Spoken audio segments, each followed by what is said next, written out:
Magandang araw po sa lahat mga boss. Ayan, Motrico, La Pastoral Project, part 13. So, reaction po tayo ngayon. So, after ng Christmas tsaka New Year, ayan, balik po tayo sa trabaho. So, catch basin, tapos yung drainage system, yan po yung mga gagawin natin dito. Tapos yung sa may CR, yan po, hindi pa po tapos yung CR, yung dalawang CR sa loob ng toilet and bath. Tapos, ito pa, yung mga bakod natin. Yan yung isa pang gagawin natin dito. Okay, so update lang po natin. So yan na po siya. Oh.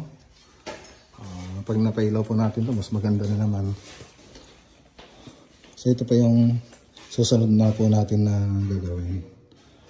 Ayan, tapos po tayo rito. Tapos dun sa kabila. Pero unahin na po natin yan. Kasi wala tayong gagamitin pag pinagsabay natin yung dalawang CR. Ayan. So dito, mga catch basin, ayan, inaayos na natin. Okay na. So susunod, susunod na gagawin natin dito itong modular kitchen cabinet. So unti-unti lang naman mga boss.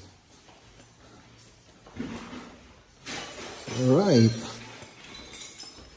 So balikan na lang po natin ito sa susunod na punta natin.